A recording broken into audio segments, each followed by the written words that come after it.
من لەم بارەیەوە گفتوگۆی زیاتر دەکەم دکتۆر بەیاردۆسکی شارەزای سیاسی نێودەوڵەتی لەگەڵ من ئامادەیە. دکتۆر زۆر بەخێر بێ. زۆر سپاس. دەکرێت پێمان بڵێ سەرەتا بەشداریکردنی مەسرور بارزانی سەرۆکی حکوومەتی هەرێمی کوردستان لە کۆڕبەندی ئابووری جیهانی داڤۆس چییە؟ بەڵێ طبعاً زۆر سپاس. کۆربەندی داڤۆس کۆربەندێکی زۆر گرنگە، تقریبان دێدە هەژمارکردن وەکو یەکەمین یان گرنگترین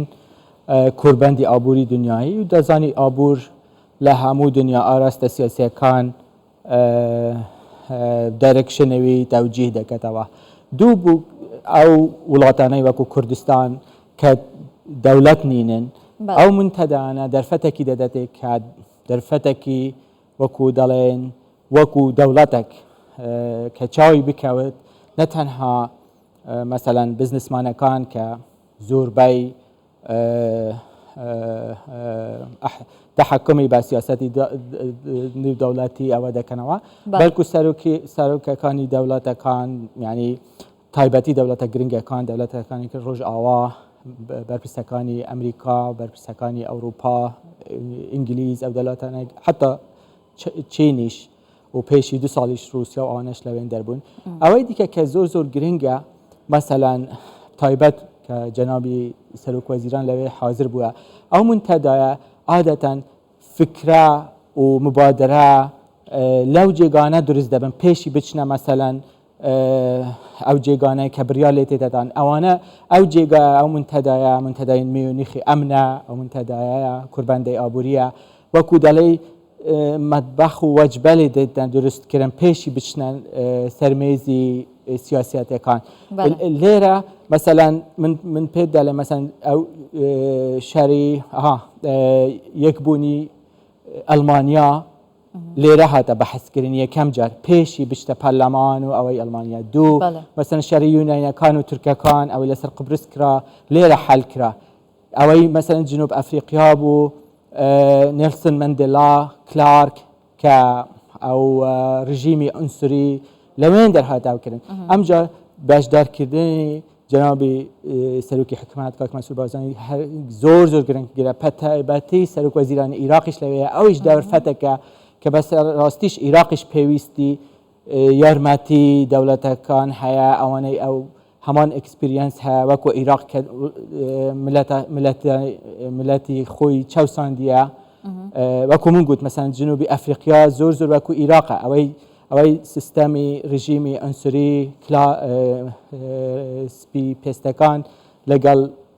ئەفریقیەکان کردی لە باشووری ئەفریقیا وەکو ئەوەی عێراقی کردی لەگەڵ کوردستان. لەو جێگانە وەکو من گوتی دەرفەتەکە کە بەڕاستی تو کەیسی خو ئەوەی خو بە تایبەتی وەکو من گوت مەسەلەن بۆ عێراق مەسەلەن بۆ کوردستان عێراقیش لەوەیە ینی زۆرتر ئەوانەی ئەو تەجروبە هەیە لەگەڵ مەشکەت ببوورە نقطەی ئەخیریش کە گەلک مهمە مەسەلەن بۆچی ئەو پلاتفۆرمە جار مهمە تەنها سیاسیەکان نینن و تەنها ئەکادمی و سکۆلەرەکانیش نینن و تەنها بزنسمانەکانیش نینن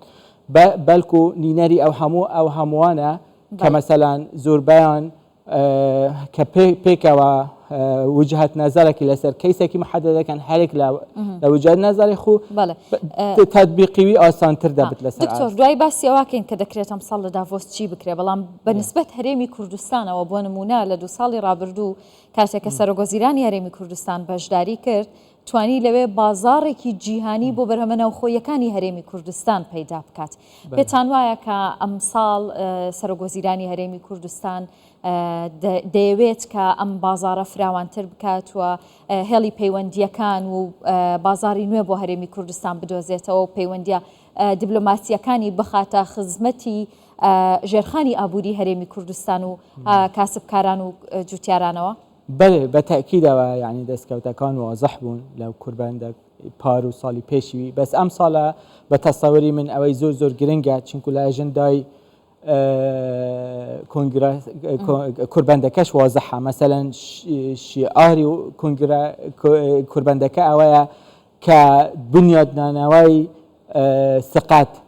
بەڕاستیژی مەسەلەن بە شکلێکی گشتی هەرچی بت بە نسبەت کوردستان کە ئەکتەرەکە هاوپەیمانی دائما دموکراسی و دەوڵەتەکانی ڕۆژئاوا بوو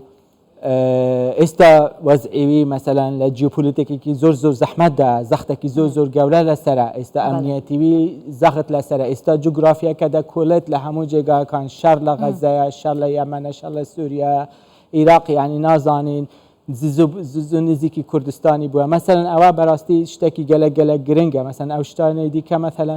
ئەم ساڵە لەو کوربەندە دەبێت باس بکرێتن بەڕاستیژی عموماً ئەمریکایە دەوڵەتەکانی ڕۆژئاوانە کە ئیکۆنۆمی دنیا بەڕێوە دەبن لەگەڵ چین لە پێگەیان ڕۆژهەڵاتی ناوەڕاست زۆر زەعیف بووە ئەو وڵاتانەی وەکو کوردستان ئێکجار مهمە من تەسەور دەکەم جەنابی سەرۆک وەزیرانی کوردستان ئەو ڕاستیەش پێشان بدەتەوە کە لەو جوگرافیایە کە زۆر زەحمەتە بۆ ئەمریکا لە عێراق ئیش بکات حتا لە خەلیجیش ئێستا سعودیایە ئەوانە زۆر وەکو پێشی ئێستا پەیوەندیان لەگەڵ ئەمریکا باش نییە ئیران مەسەلاً ئێستا قووەتی زۆر زیاد بووە ئەوەی بووە جورعەتی هەیە ئەمریکا معاناتی لەبەر ئیران لە هەموو جێگە لە ڕۆژهەڵاتی ئەوە شتێکە بەڕاستی گەلە گرنگە ئەمجا کە من بۆ مەسایلی بازار و مارکت وابزانم کوردستان ئێستا لەسەر ڕێگایەکی دروستە و زۆر بەدەست کەوتووە لەو دو ساڵانە ئێستا ئەو ستەیجە ئەوەیە کە چۆن بەردەوامی بیدەینێ و باشتر لێ بکەین و جارێکی دیکەش وەکوم گوتی پێگەی سیاسی و جیۆپۆلیتیکی کوردستان بە هەر شێوازێک بتن دەبێتن بپارێزرێت نە لەبەر کورد و کوردستان لەبەر ئەو جوگرافیا لەو منتەقەیە کە وەکوم گوتی استقراریوی مهمە بۆ هەموو کەس حتا بۆ مەسەلاً کێمەنەتەوەیەکان کە دەزانن حروبی تایفی هەموو لە کوردستان کوکردینە زۆر باشە دکتۆر ینی ئەمجارە شاندی هەرێمی کوردستان لە کۆمەڵێکلەوە بەرهێنران لە بازرگانانیش پێکهاتوو نزیکەی حەفدە خاوەن کۆمپانیای هەرێمی کوردستان لە داڤۆسن و ماڵی کوردستان لە داڤۆس کراوەتەوە پێتان وایە کە ئیدی پەیوەندیە ئابووری و پەیوەندیەکانی هەرێمی کوردستان لەو بوارەدا زیاتر دەچنە پێشەوە و ڕوو بە لە بازاری نێودەوڵەتی دەکەن تأكيد بالضبط چونکە وەکو من گوتی کوردستان کە وڵاتێکە ئێستا استقلاریەتی ئەوەی خۆی تەواو نییە ئەو ناوەندانە بەڕاستی دەرفەتێکی زۆر گرنگە کوردستان کە بەڕاستیژی ببتە جێگایەک نقطەی تەواصلی ئەو چونکە جیۆپۆلیتیکیویژی لەسەر ڕێگای تیجاریەکانە مەسەلاً ئێستا هەوڵ هەنە کە کوردستان لە دەرەوەی ئەو پروژەی اقتصادی عێراق مەسەلاً ئەوەی چین ئەوانە بن ئیتر دەرفەتێکی گەلە گرنگە بەڕاستیژی و ئەوە خطوەیەکی گەلێک سەرکەوتووە کە مەسەلاً بزنسمانەکان بردینە وەکو من گوتیش لە هەموو دنیا عادەتەن بزنسە ئاراستەی سیاسی